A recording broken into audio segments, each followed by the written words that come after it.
Welcome to the silence followed by a deafening roar, guitar instructional DVD, and shred annex.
Silence followed by a deafening roar is the name of the CD, and it's also the name of this song.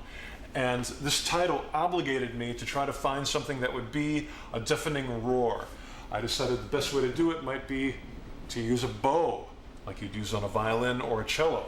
And all I'm doing is playing the low E string on the F sharp note, 14th fret, and pulling up on it slowly, bending it, and then bowing it at the same time. So after the monstrous, deafening roar comes a heavy metal riff that I liked in the key of C sharp. It sounds like this.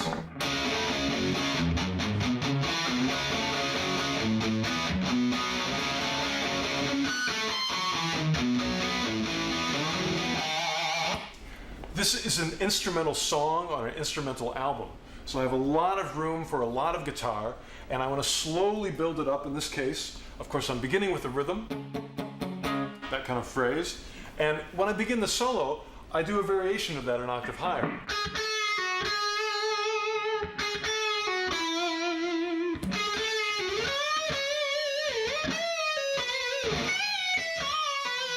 So it's kind of a melodic version. From there, I start to get a little more shreddy, let's say, with some 16th notes. This is kind of a nice pattern. It still locks into the rhythm pretty well, and it sounds like this.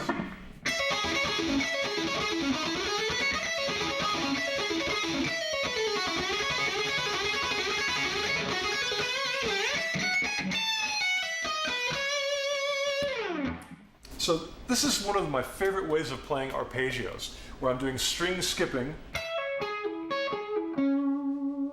like that. I'm not using the B string. I'm doing 2 notes on the E, 2 notes on the G, and then 1 note here on the D string.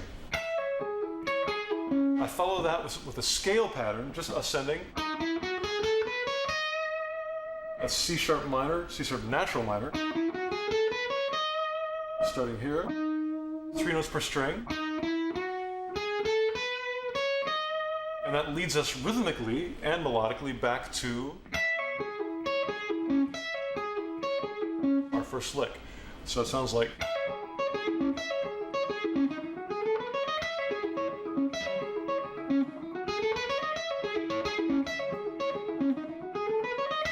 I like that. I'm contrasting an arpeggio with a scale, so you can kind of, each one complements the other. From there, instead of doing an ascending scale, I do a descending scale in between the arpeggios. Yeah, now let's get up to speed. 1, 2, 3, 4.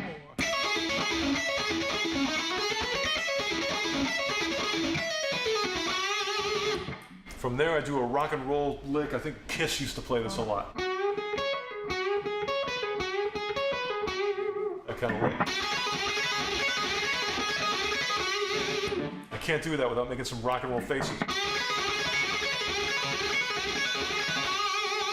I love that one.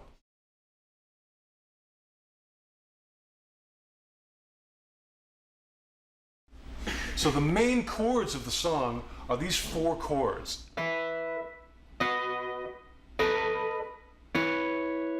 Let me play them one note at a time so you make sure you got them.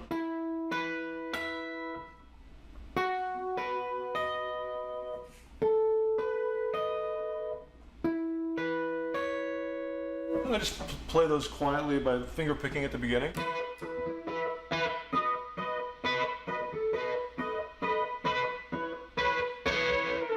And then in the middle of the song with the big climax, I use two-handed technique to play the same notes. Sounds like this.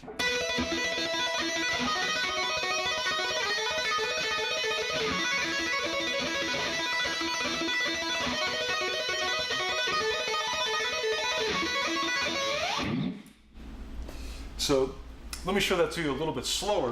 On the high E string, you have these notes. Louder. Then on the B string, big stretch.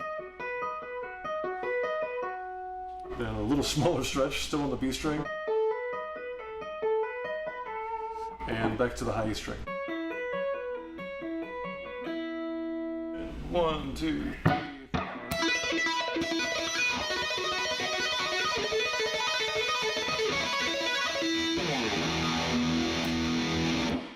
There you have it.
This is the Eudaimonia Overture. It has a lot of parts, and they're all kind of different from each other, but at least they're in the same tempo and mostly in the same key, which is why I put them together, and I like the way they flow. At the beginning of the song, we have this crazy two-handed thing. It's actually much easier to play than it sounds. I'm using a lot of the same frets, which is why it's easier to play. The 12th fret, I believe this is the 17th fret, so a little bit of a stretch there. And then the 19th with a tap. So as tapping licks go, that's relatively easy. And I just do that on each set of strings. Well, there's the first 4. And then I'll repeat the top 2. So it would be.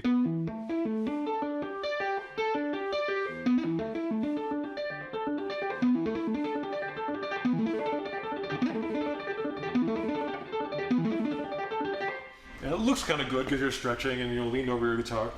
Then at the end, I hit those same frets on the top strings.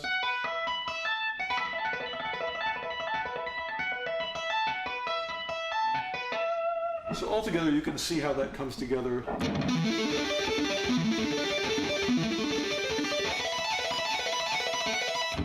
So it's kind of amazing. I can't believe it sounds like that because it's really pretty easy to play as long as you can get that stretch happening.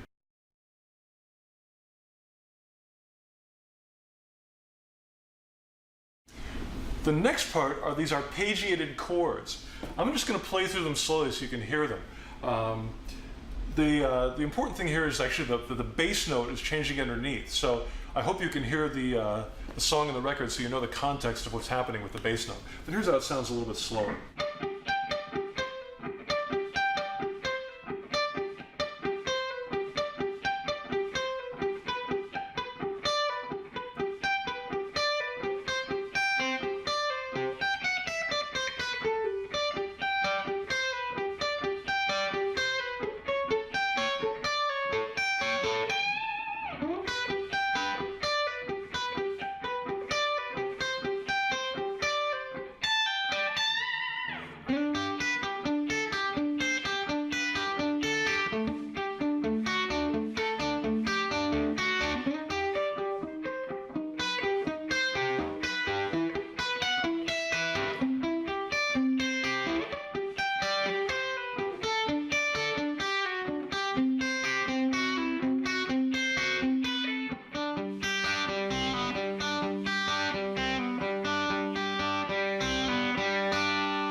So it took me a long time to memorize that, but once you get it down, it's not that technically difficult to play. And it's a lot of fun to play that with a band because you're just getting these great, solid arpeggio patterns that, they're not super, super fast, but they're locked in and they're driving. It's 1, 2, 3.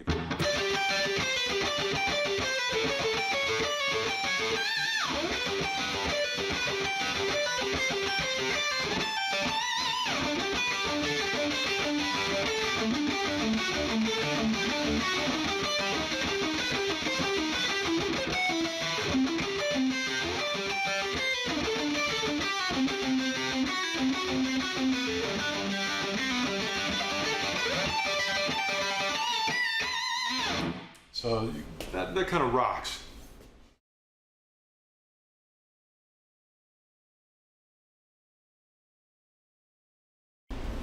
Another part of the Eudaimonia Overture that I want to show you is a picking part. It sounds like this.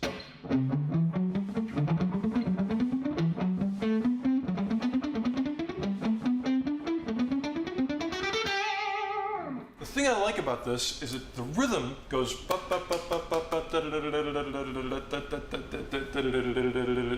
between 1 speed and double the speed, and the transitions have to be really accurate. You can't, slowly speed up.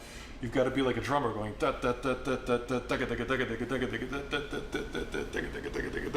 and that to me drives it. And it's a great exercise for your picking as well. So let me demonstrate it one more time, and I want you to listen to that rhythm, that.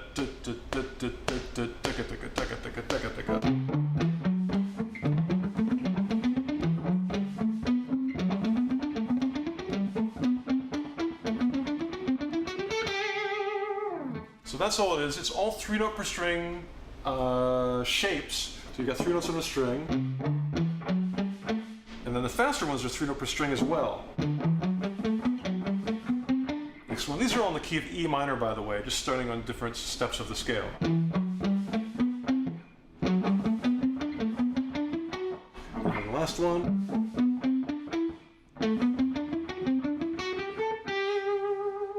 Let's see if I can do it up to speed. So 1, 2, 3, 2, 2, 3.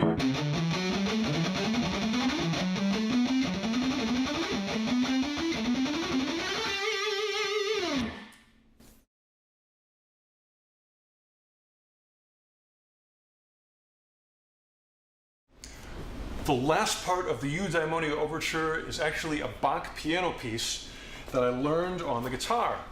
And I like to learn these to warm up my hands and also to warm up my brain before I begin an album project. So a lot of the records that I do, the very first step of making the record or writing is to learn one of these Bach pieces. It sort of gets the juices flowing. So I want to show you the beginning of this because I think the techniques are relatively easy to play and they sound great. It sounds like this.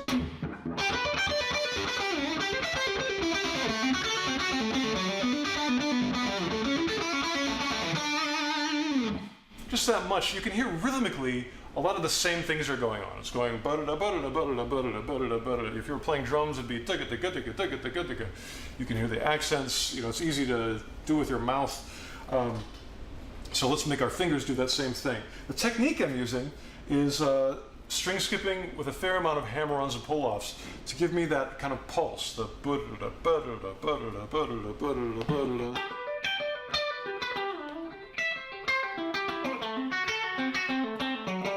I'll play through the whole thing slowly, and I'll include some tablature so you can, if you really want to, you can learn the whole thing. Here's the whole thing slowly.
And then the fast version.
The Rhino is a heavy metal blues song. It's got a big metal sound,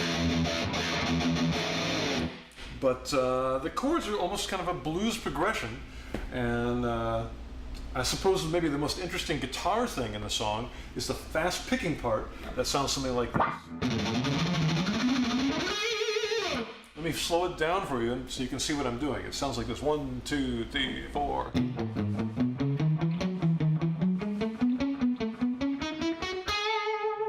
So it's in the key of E major, and it's 16th notes, and if you can, accent the first one.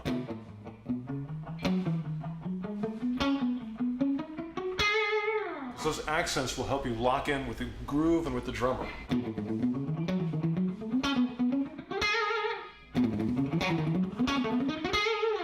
Now the other challenge is, as you begin to use more distortion and as you play this faster, you have to make it more staccato by muting and probably by playing lighter, because that way the notes won't get too big and there'll be room for all of them, because it's going pretty quick.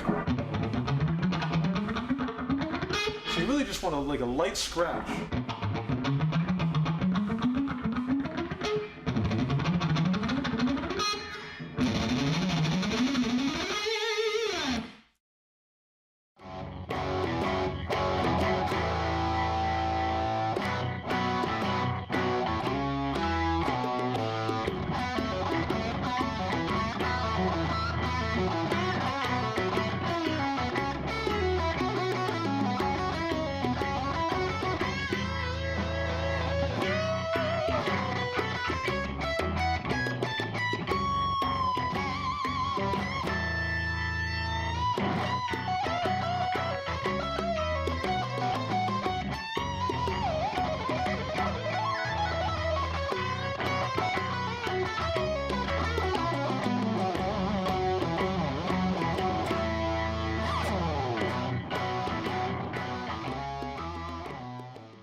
Norwegian Cowbell is a song that of course has cowbell in it, but it also has electric guitar.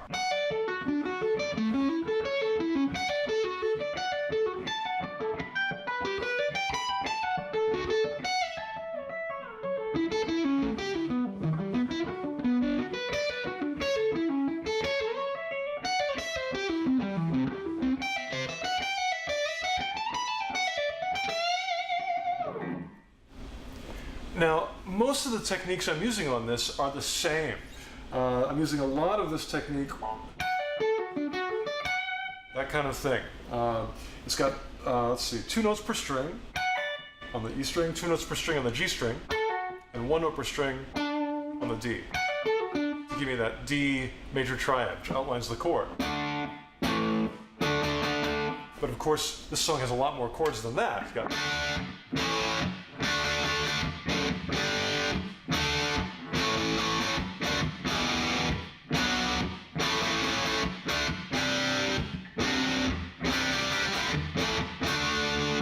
full arm extension if you can. Sounds better, looks better.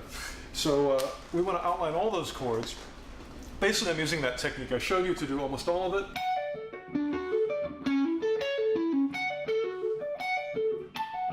Occasionally I have to go to different positions to get either chord changes or what's that called? Inversions, that's it.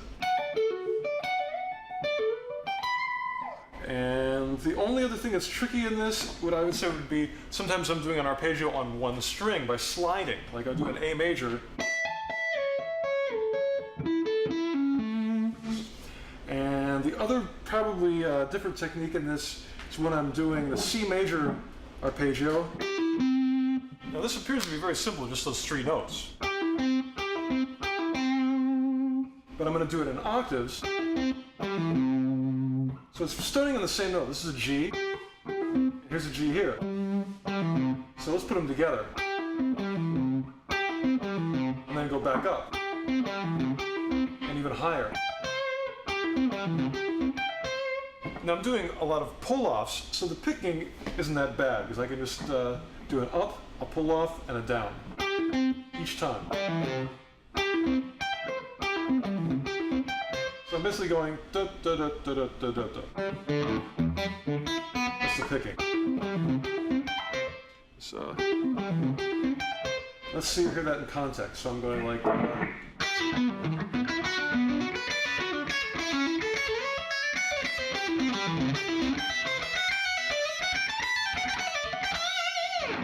Well, it's sort of in the middle of everything, but that's the one other technique that's different than the usual. And that allows you to do a long group of arpeggios that outline chords very nicely.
I Cannot Tell a Lie is one of my favorite songs to play on the record.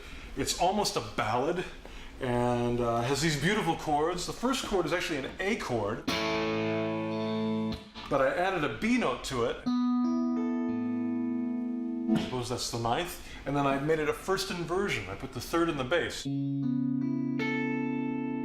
So that's the first chord, then a D chord with a 9th in it as well.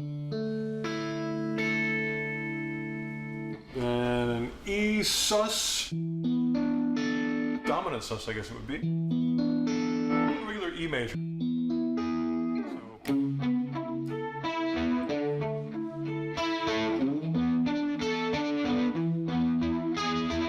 So.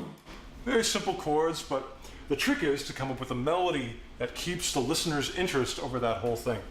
And I tried to have something that had some rhythmic and melodic variation, some nice vibrato, and some crying tones. So that's what I did. One of the most important things with this is that you're able to stop. Again, being a heavy metal guitar player, I've had a guitar sound most of my life where I can't stop. There's always so much distortion. Your guitar is feeding back and howling and making noises. and I wanted to get a little less distortion and get a sound where I can actually stop.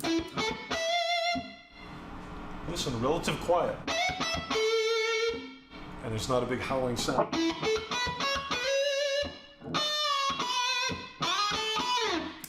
And that really takes the panic away. There's a certain amount of panic in playing electric guitar. And then, oh my God, I gotta control this thing that's going, taking off and potentially making all this noise. So it's kind of a nice experience to have a sound that's where you crank it or have it back just a little bit. I'm actually, in this case, I'm getting a lot of distortion from the power amp tubes, which tend to be a little more percussive and not getting, it's not taking off with all that hiss and feedback. It's just a nice, pure, strong tone, and I can actually stop and phrase.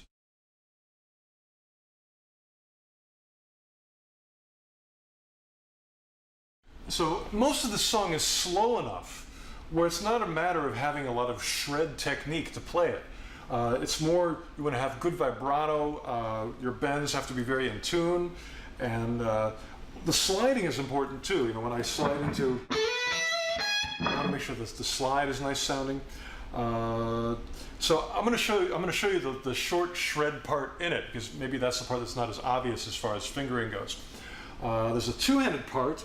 Let's see, it's coming out of something like, I'm doing sort of a chord thing.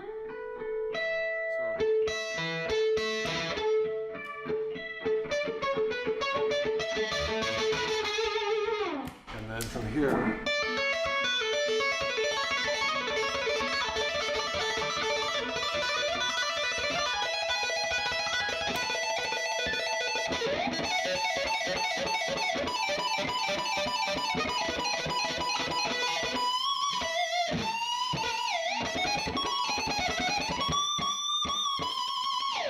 so maybe that's one of the more shreddy parts.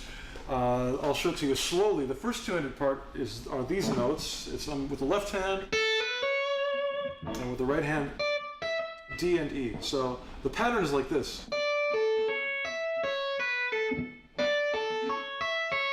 Let's loop that over and over again.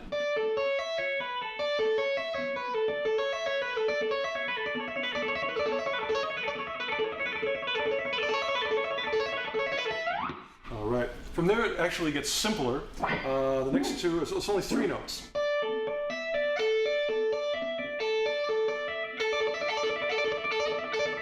Here's the next one.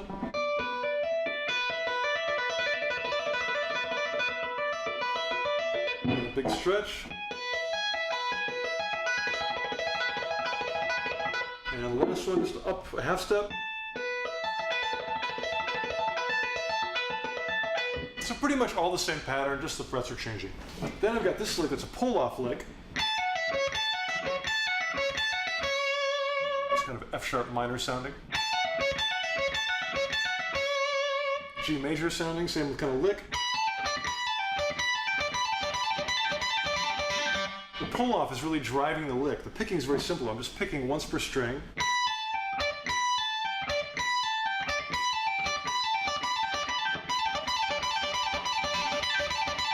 And the last one, a big stretch to get that E major sound.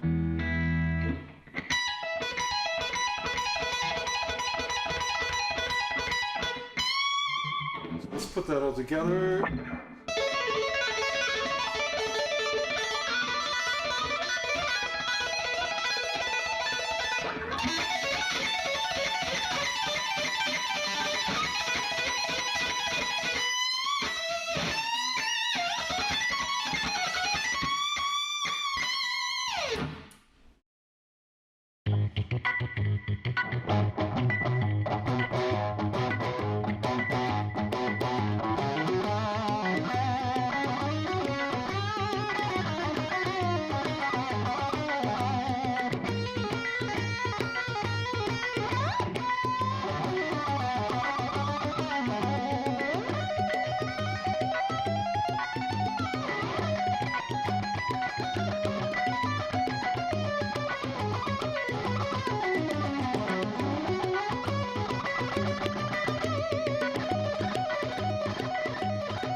This song is called Bronx 1971. It is very funky, and it is in the key of B flat. And B flat is a key that most guitar players do not want to use, including me, but I decided to look there to see if it had anything to offer that I liked. As it turned out, there is something cool about B flat, and that is that if you play a B flat blues scale, the E note is the tritone. It's that kind of evil, dark note. And of course, E is also a big open string on the guitar.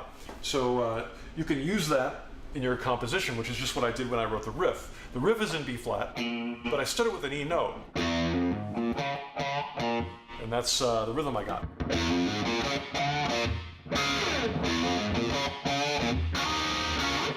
Those two answer parts, the first one is a, let's see, it's a B flat, dominant 9 chord. And I never knew this chord until I went to school. I used to hear it all the time, and I never knew what it was. It's almost all funk songs. A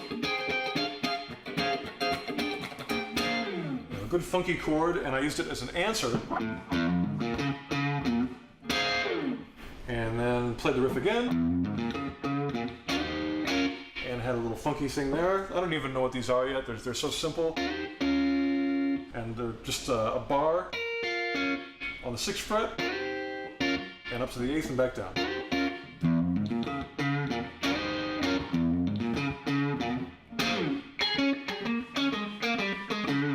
Now this part I really like, the because it has a cool rhythm to it. You could play that on a drum set without any notes and just have and it's going to have a cool feel to it. But of course with some notes it has even more of a character.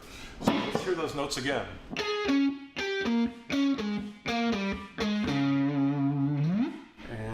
More time.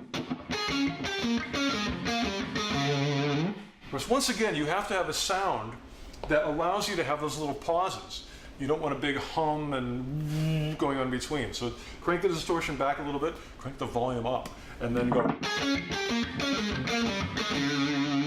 That's a great lick. It doesn't take a lot of technique to play that, but it is some brain work because it's, first of all, you're in B flat, and second of all, the intervals that I chose, you know, they aren't that obvious. To me, they sound good. They're obvious to the ear, but they're not obvious to the fingers if you haven't played it before. So work that out with the metronome. They're very useful notes. It's a good pattern.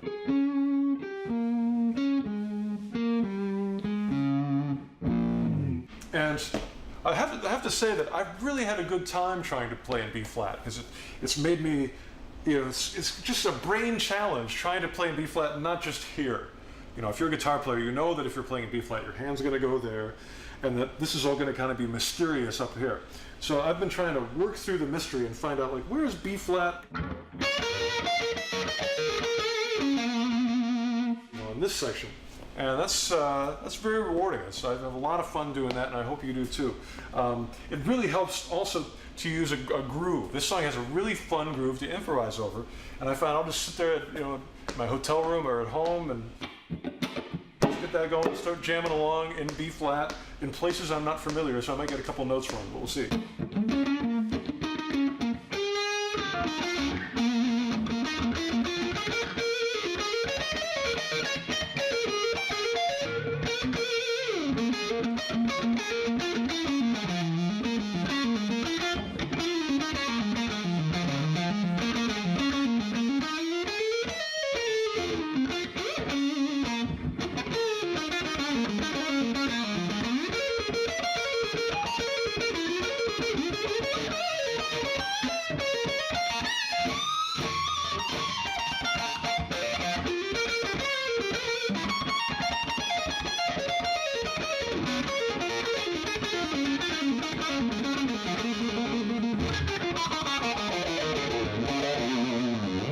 So I love doing that. I love playing with the rhythm.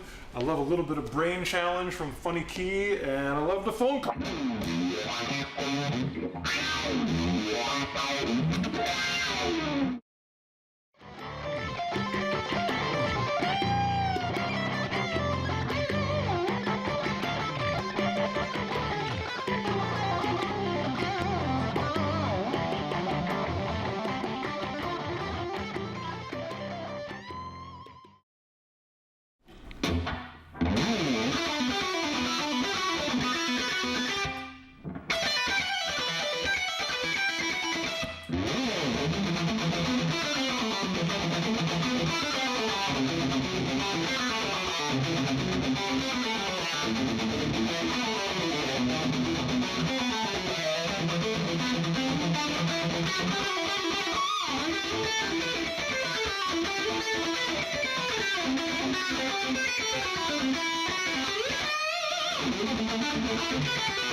The Gargoyle is a heavy metal song in the key of E minor. I want to show you the main riff, which sounds like this.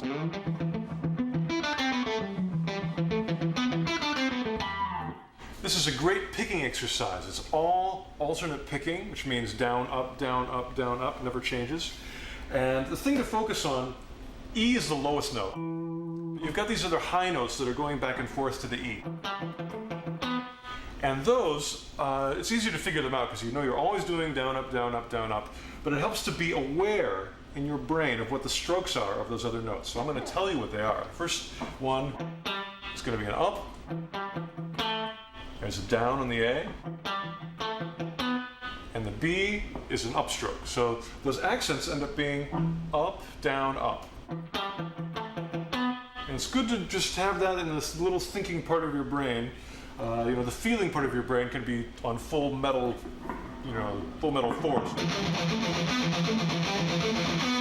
But the thinking part of your brain should be aware that that's up, down, up. And then you follow that by the descending scale, beginning with an upstroke. There's an up, and that goes down. Back down to the root.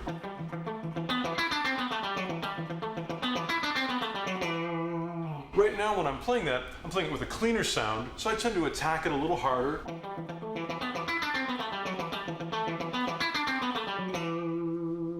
And that gives me a good technique to work with too, but of course, when I play it with distortion, I play a little bit lighter, but still with a lot of confidence.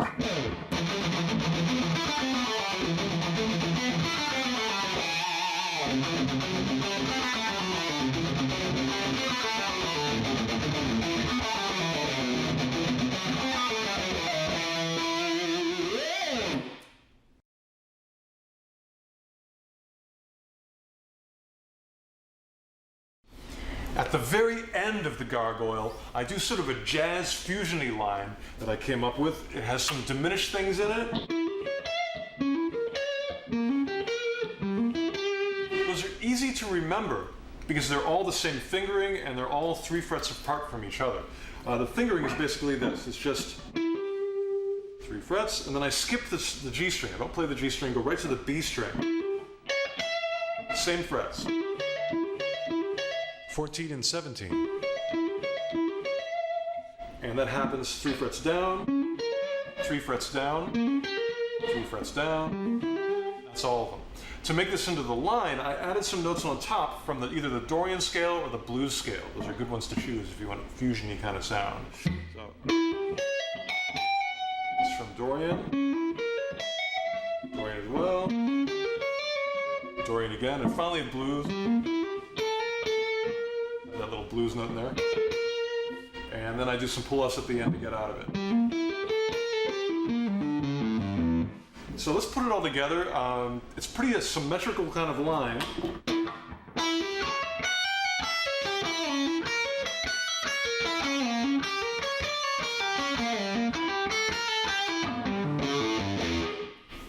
And let's do it once fast.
Bultaco Saturno is actually the name of a Spanish motorcycle, but I decided to also use it as the title for this funk rock kind of song in the key of F.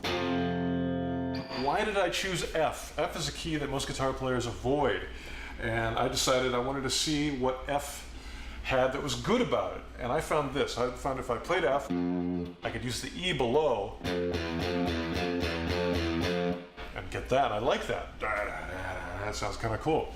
So that, and I wanted to have a lot of interesting rhythms in this song. So before I even added the notes, I just thought of the rhythm.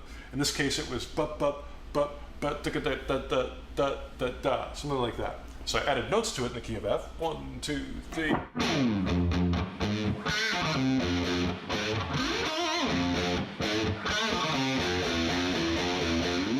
So that's the main riff. I also have a beginning part that's quiet.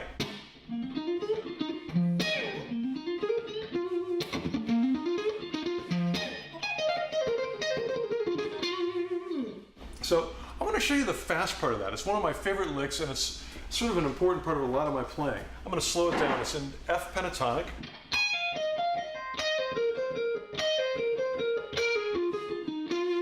A lot of descending threes. By three, I mean 3 notes. Starting on the next lowest note, next lowest, and so on. So here it is again slow. And then I start on the B string. All together.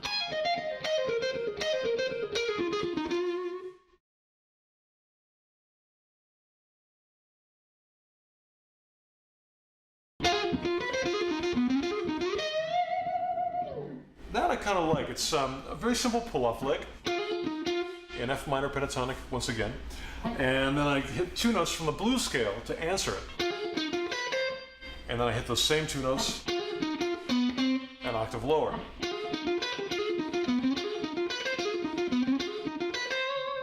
So it's sort of a lick in 2 parts. It's a conversational lick. It's talking to itself. In the middle of the song, I do that same kind of idea, but expand on it. This would be in the improvised guitar solo, and I start adding even more notes to alternate with that pull-off. Altogether, we might have something like this.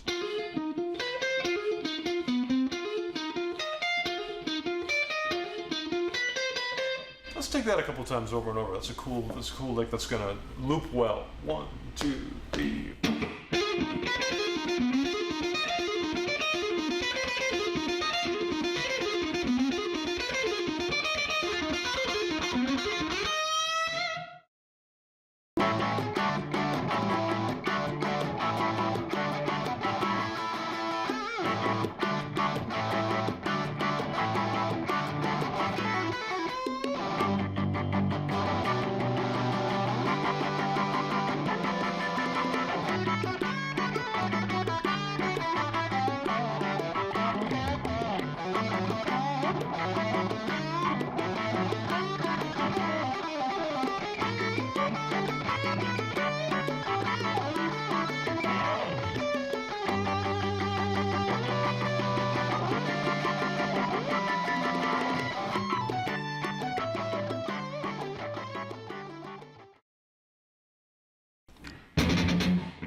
This song is called Paul versus Godzilla, and I suppose in this case Godzilla would be my flanger, which makes this crazy sound.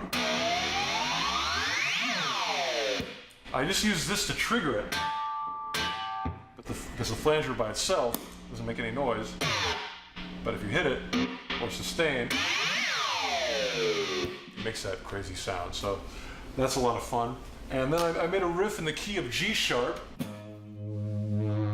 And again, G sharp's sort of an odd key. Why did I use that?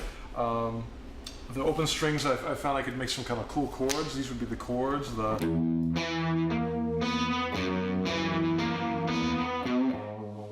It's resolved nicely to G sharp. So I used that in the tune. And let me show you the beginning riff. It's pretty simple, but I like it. It's a lot of fun to play. And it's a lot of fun to play with big right hand motions. When I play this intro part, I can't resist doing a full arm extension. And it just feels better and rocks harder when you put your arm all the way down there.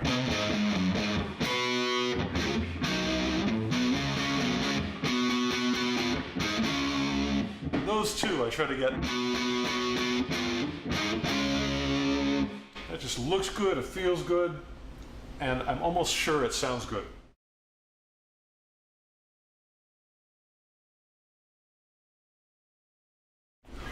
One of the things that I enjoy the most about Paul vs. Godzilla is the melody, which I wrote by putting the guitar down, and I got out a vocal mic, and I sat there and sang along with the backing track as if my voice was a guitar.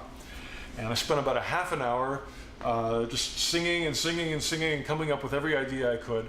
It's a very intuitive way to write, because you're not limited or influenced by your knowledge and your vocabulary of the guitar. You know, even if you're an advanced guitar player, you tend to be pulled towards the licks that you know. And in this case, I wanted to write something completely, not necessarily different, I just wanted to write something that was natural, straight from my brain, straight from my heart, without the influence of the instrument. So that's what I did. I just recorded this part.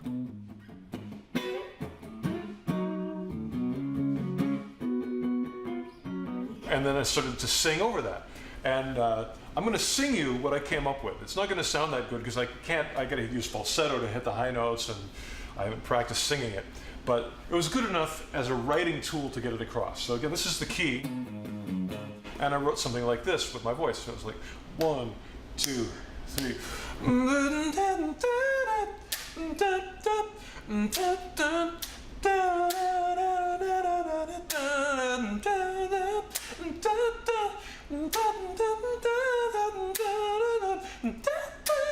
You know, and a real singer might be able to make that sound good, but I'm not that good of a singer, so I needed my guitar to save me. So I recorded that, and then I went back and learned it. The cool thing was, it used a lot of fingerings and techniques that I might not have, or I definitely wouldn't have come across otherwise. First of all, because I'm a G sharp, and I'm lost in G sharp. And so I sat down, and this is what I learned. This is the guitar version of that vocal line. So 1, 2, 3.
So now I really want to work on some things that are going to help you play more musically, especially with your soloing. one thing that really helps guitar players play musically is phrasing. You don't need a lot of technique or notes to phrase well. You just need a good sense of time and a good sense of almost drama, musical drama. Some people seem to have this intuitively. I don't know if I do, because I've played fast a lot of my life to avoid it.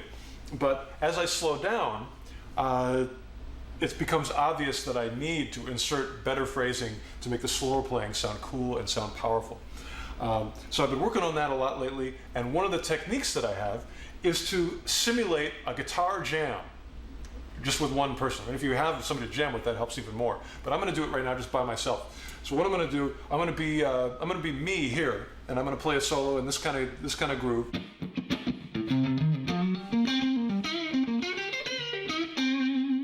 And then I'll go over here. I'm in C minor, by the way. And this will be the other guitar player answering back. And what I want you to listen for as I play, I'm just going to improvise, but the end of each line is going to be the cue for what the next guy should start with. So in other words, my ending is his beginning. And let me try to demonstrate that now with going back and forth. And again, make sure you listen with your ears to the ending of the line and the beginning of the line, because they're either going to be the same or very close to one another. So here we go. 1, 2 in C minor. 1, 2, 3, 4.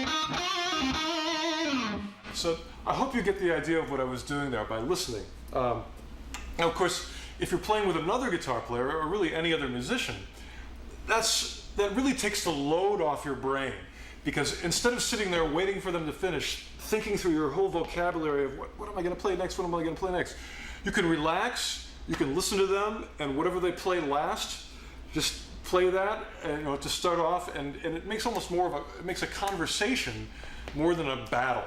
You're not really like battling, like I've got these licks and I've got these licks.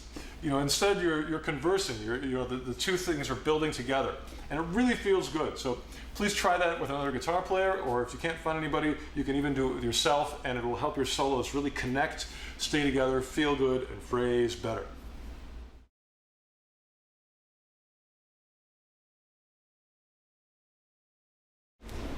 It's time for some fast picking, and my goal today is to not only pick fast, but to find a way to get into it and out of it smoothly. Otherwise, you can't use it in your song. So I'm going to give you an exercise that's going to allow you to do some, first of all, the ending of a fast pick lick. Let me show you the lick first. It's very simple. It goes like this.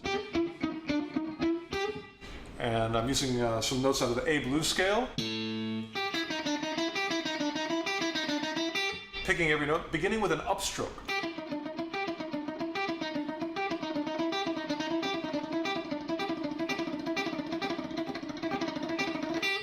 Now, once we get locked into this lick, we got to find a way to get out of it. So what I want to do it maybe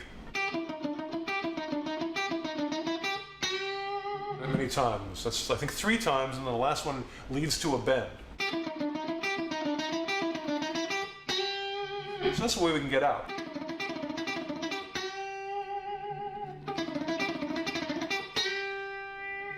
And it's a nice controlled end. Let's try it up here too. The same exact lick, but on the 8th fret.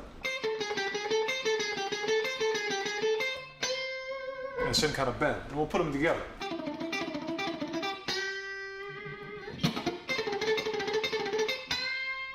And let's add one more up here on the 12th fret. This one isn't chromatic. More like a natural minor sound. I'm going to end that with a bend as well.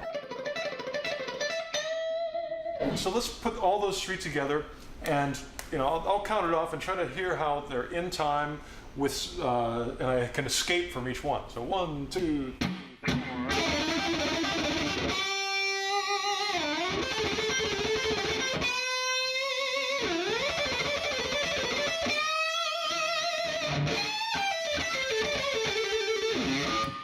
Now this time I'm going to play it again, but I'm going to do even shorter spaces. So I'll go like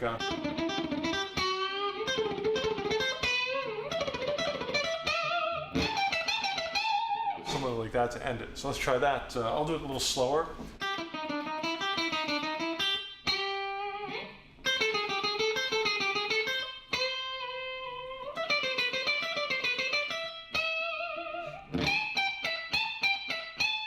All right, so.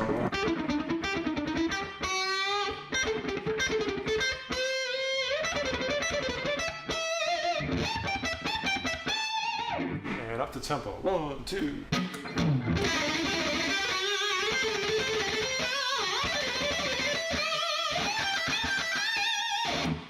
So that way you have some fast picking, but it's actually going to fit in a groove and give your brain and fingers a little time to rest in between. So it's good every way around.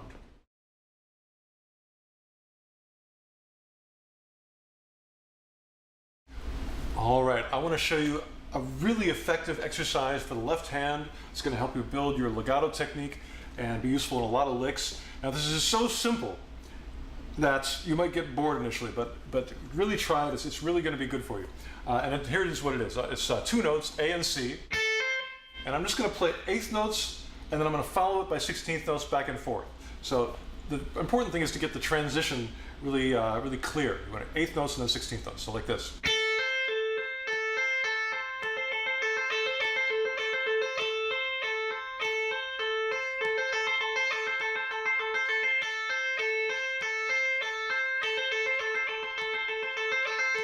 Now you can tap your foot, you can use a metronome, but the important thing here is to have a strong pull-off and to stay dead in time. It's not an exercise to see how fast you can go, it's an exercise to see how accurately you can train your hands to do that pull-off between two different speeds. They're basically, you're going one speed and then you're going double that speed. So if you sped it up a little bit, you go.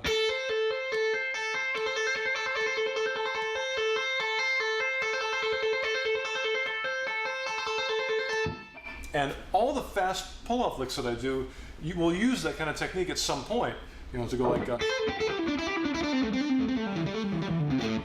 And I'll show you how easily the simple lick translates into that more complicated one that I just played. So let's start with this. You know this already. Let's take the last note and put it on a different string. So we'll go.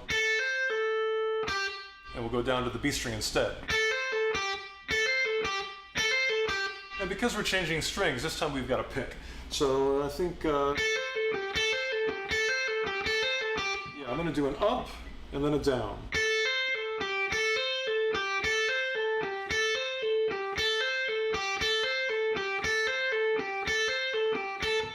All right, so let's start to speed that up. It's a simple lick, so we can do it fast.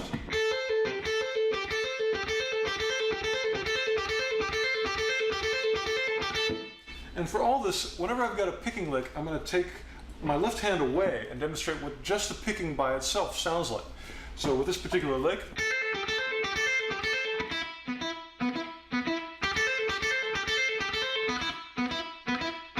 so again, watch my right hand and you'll see how nothing is changing. I'm just taking my left hand on and off.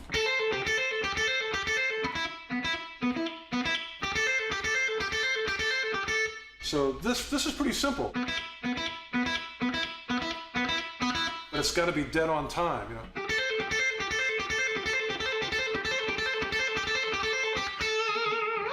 All right, the next one sounds like this. I'm going to slow that down.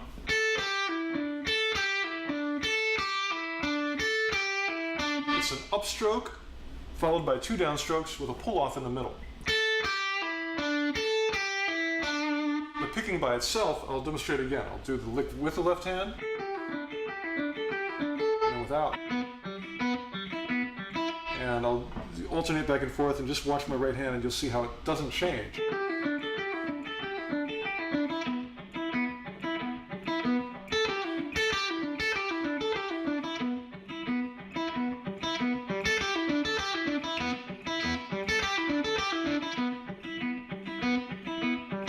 So again, the important thing is the rhythm. The ba-do, ba-da-do, ga-da-do, ga-da-do.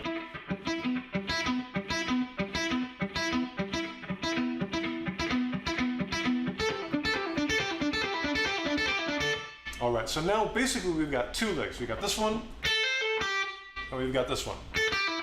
Let's put them together. And do it over and over again, like a loop.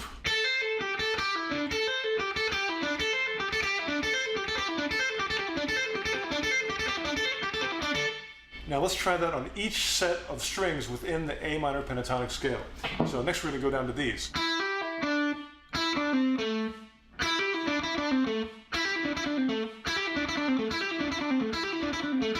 And the next set.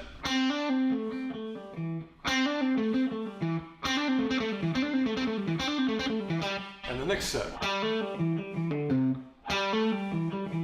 Super slow.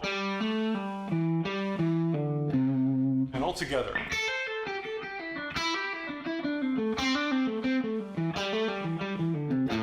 Now my left hand really isn't doing much more than going. Sometimes it has to change to a different string, sometimes it might have to use a different finger to get a different fret, but the basic technique, the motor that's driving it all, is this.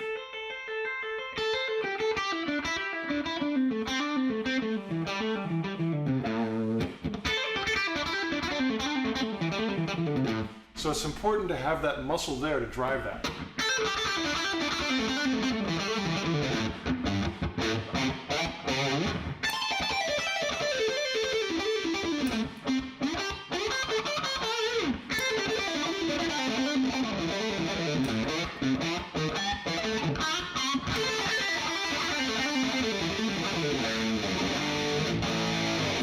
So that's a good phrasing lick, and it all begins with. So do it.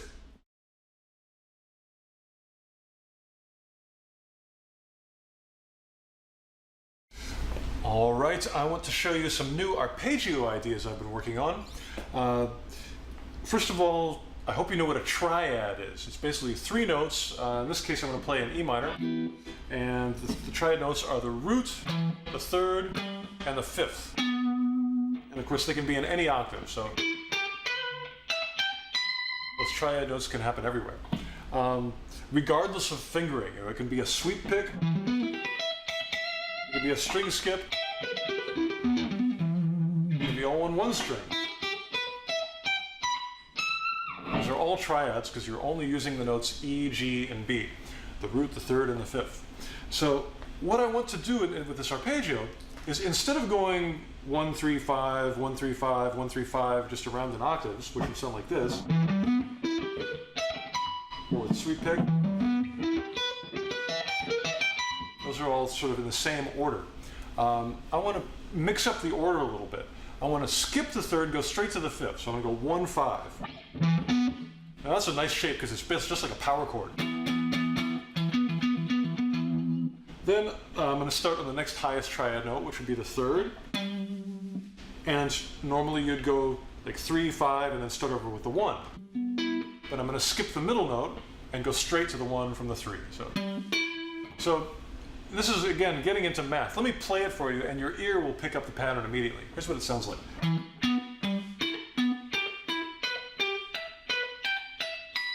Yeah. So it spreads the triad out a little bit more with wider interval stretches because you're always taking that middle triad note out.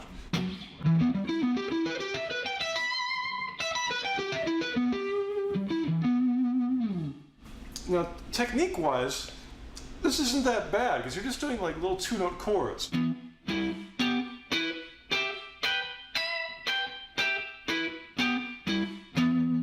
To me, it's more of a brain challenge to remember where to put your fingers with all these because the positions change very quickly.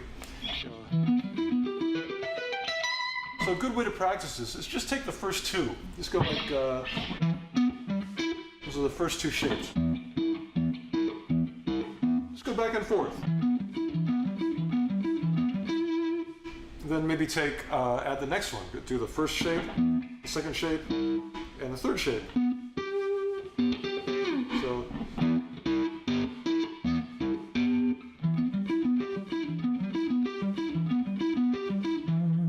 add the fourth shape. Just keep adding them on.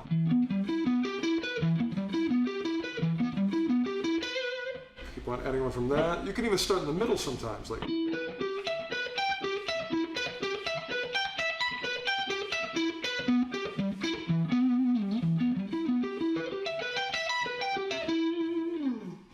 As far as rhythmic phrasing, you can't play these as fast as a sweep pick lick. They're not as efficiently fingered, but the sound is still great, and I like them as triplets. So if you do like triplet, triplet, triplet, triplet, 1, 2, 3, 4.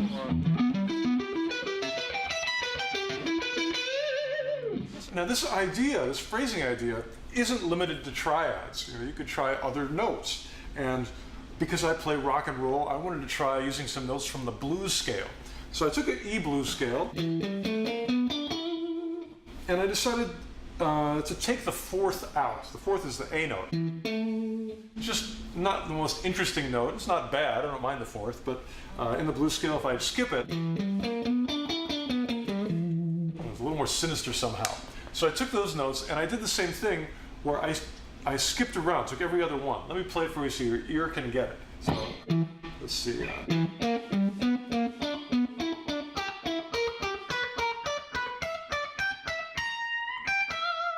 And I like that. It's a cool little selection of notes. You can hear how it's phrased very similar to the triad one, but this is more of a blues sound.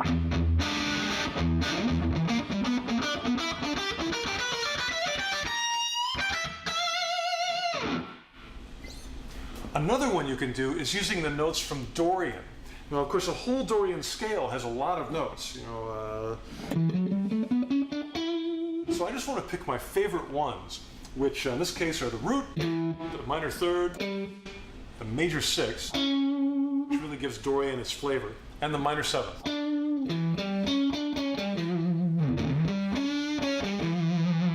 It's already feeling soulful. But I'm going to mix up the notes in an arpeggiated kind of way, and here's what you get when you do that.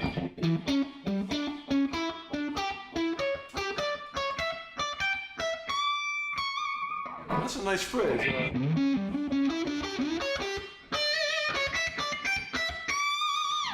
In another position, you might get this.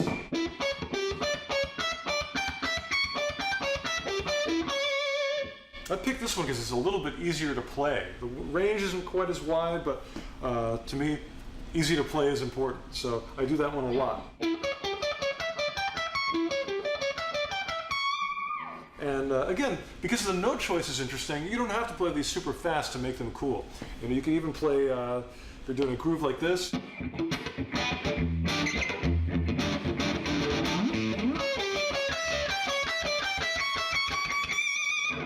Kind of get a slower thing, but it still rocks.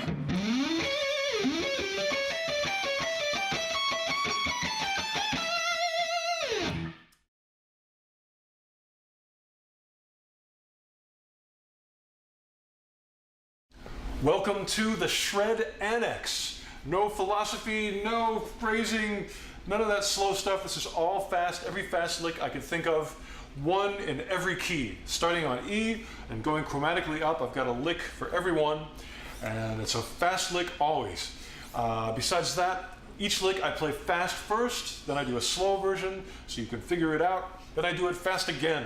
They're all explained in great detail. If you look at the tablature that comes with this DVD, print it out, have a look. It's got all the upstrokes and downstroke details, hammer-on pull-offs, so you know exactly what I'm doing in the most acute detail. And that's it. Enjoy the Shred Annex!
Slow.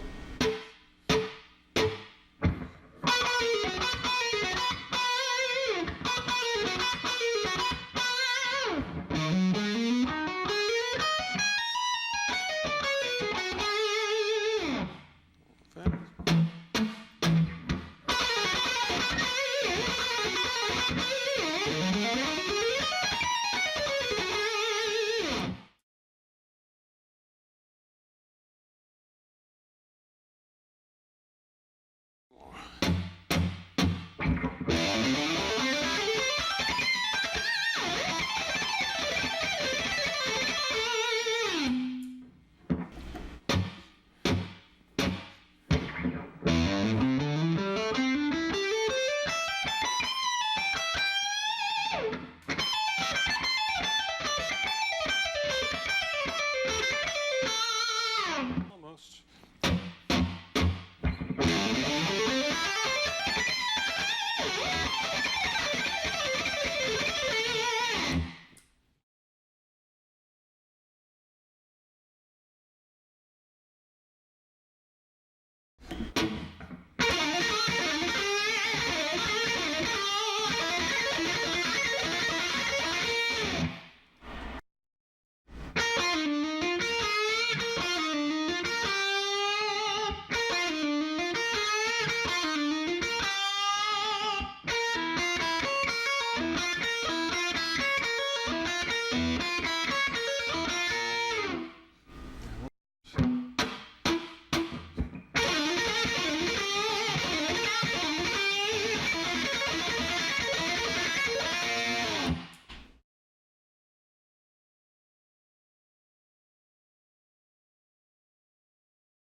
Go.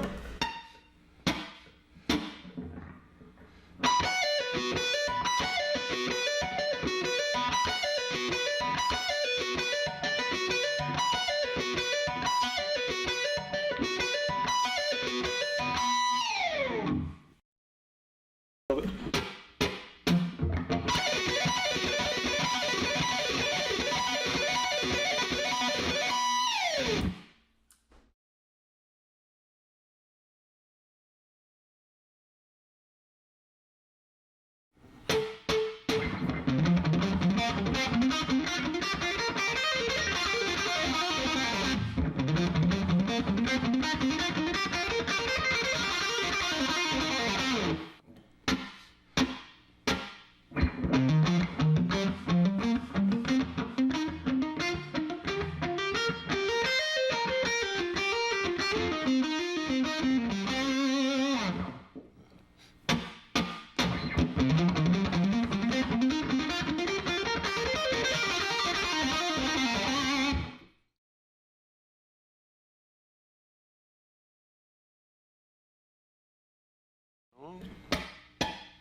At the end, you've got to let it all loose. And thank you so much for watching The Silence Followed by a Deafening Roar DVD today. Have a great time with your electric guitar. Keep playing, never stop. You can do it until you're 1,000,000 years old. And enjoy it. It's such a great instrument. Do bends, do fast licks, do chords, do phrases, do everything you can. Play with other people. And if you can, learn one new thing every day. And that will bring you up the ladder of more and more beautiful and fabulous and dynamic and exciting music. I'm out of adjectives. We'll see you again. Thank you so much. This is Paul Gilbert. Bye-bye. Sayonara. 1, 2, 3.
이 노래는 Racer X의 노래입니다.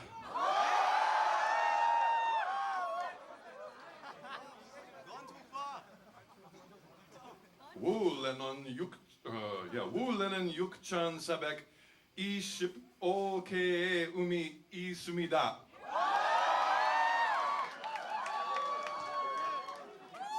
하지만 오늘은 더 많이 칠 겁니다.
Thank